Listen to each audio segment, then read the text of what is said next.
Whereon. And we're back with episode number 2 of Whereon, at least a week after I promised it would be here. I'm sorry about that. As anybody out there who has a day job knows, sometimes your day job does get in the way, and I definitely believe that you should not quit your day job as a writer. Why? Because then suddenly you have to write in order to pay the bills, and some people believe that that's a good thing because it spawns your writing and forces you to, write for hours and hours.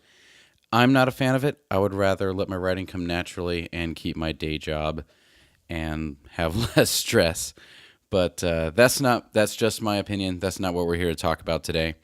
As promised, for anyone who follows me on social media, today we're talking about notebooks. And it's actually surprisingly a controversial issue. Everyone seems to have an opinion about to have a notebook, to not have a notebook, what to write in your notebook, what not to write in your notebook. And if you think I'm making this up, well, it was important enough for Stephen King in his memoir on writing to address it.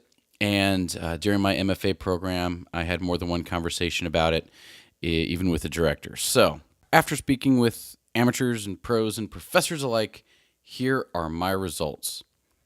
Everyone has a notebook. I know, shocking. The variation comes with how much people use it and what they put in it. And what you want to write down and what they want to write down will dictate the style that you and they have. For example, are you the sort of person who carries it in your hip pocket because every thought that comes through your head you want to write down? Or are you the sort of person who keeps it by the bedside just for those thoughts before you go to bed that have been marinating in your brain all day, and you also use it as a dream journal?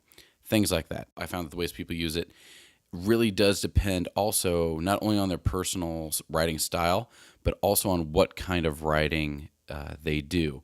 For examples, I did stand-up comedy several years back, over a decade ago, at the Thorogood Inn Comedy Club in Virginia Beach. Not certain if it's still there. Should probably go back sometime. But every comic had notebook paper, had a notebook, had loose leaf, had index cards. Every comic had something to write something down on. Writers, this one writer, and specifically at my MFA, she had a nice big 8.5 by 11 leather-bound Ultra Gucci notebook that she by hand wrote her weekly calendar in, and in the succeeding pages she would write down notes, squiggly lines, art. Like it was like a personal journal for all things having to do with anything. But she also wrote her writing notes down and kept organized. Even Stephen King is opinionated on this topic, and he doesn't like notebooks because he believes it keeps bad ideas around that should die off, and it doesn't let the good ideas evolve naturally. And in case you're curious, I'm a huge fan of the Dream Journal. I greatly, greatly believe in it because I'm about 40,000 words into this manuscript before I quit it for my MFA. But this entire basis of my novel came from a dream I had. And I didn't start writing the novel at the time. I just made notes about this one sort of character. And then I woke up in the morning, didn't remember any of it, but I read it, and it has never left my mind.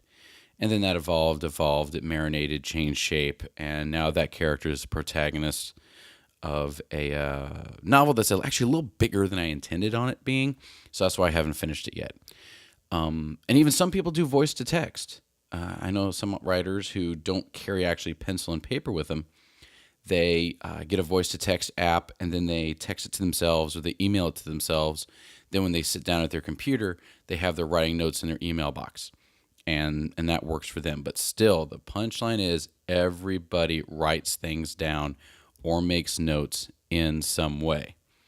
For me, I tend to adopt Stephen King's idea. I don't write down big ideas. Like if I was walking down the road and I thought of, oh wow, I can have a space pirate on Pluto. I wouldn't write down space pirate on Pluto. That's a big enough idea. And if for some reason I forget about space pirates on Pluto, then odds are it is an idea that deserves to die, an idea that I shouldn't be entertaining. But I do write down little things. If I hear a good quote, or if I think, ooh, the space pirate on Pluto should have a purple shirt just so pirate, Pluto, and purple all match. I think that'd be a really cool thing to put in a book. Well, then got it. I'll write down in a notebook, hey, this character, should have a purple shirt. My brain is so far out there and I have so many weird ideas coming in and out all the time. I don't want to give space on a page to something that might just be a mediocre idea. But again, everybody's different. So don't take what I'm saying as gospel and say, wow, since Jason's writing this, or since Jason takes notes this way, then that's the way I need to do it. If you want a suggestion about how I recommend you start taking notes, how I recommend you start using your notebook, very simple. Don't worry about what other people do. Have a notebook and start from that point. If you find yourself not writing in it at all during the day, but yet having a whole bunch of really good ideas and writing them down at night, well, then guess what? You don't need to carry the notebook with you. Keep it on your nightstand. If you find yourself having all your good ideas come during the drive to work in the car or during lunch period or during whatever, then make your notebook available during that time.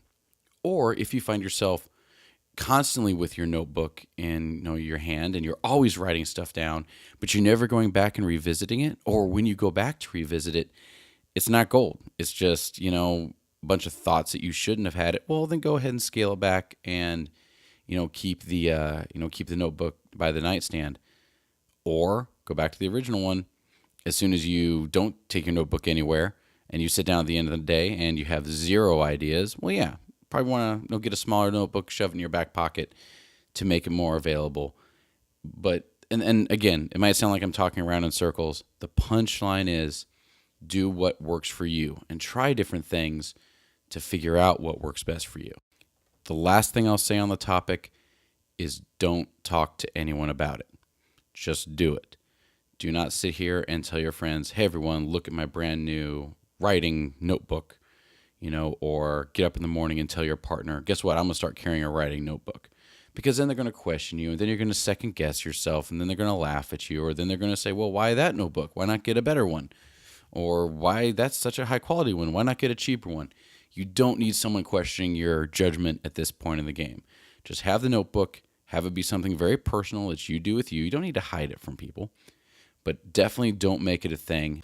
And then it just becomes a part of life, and it truly does become normal. I know I said normal a lot. Sorry about that, but not sorry.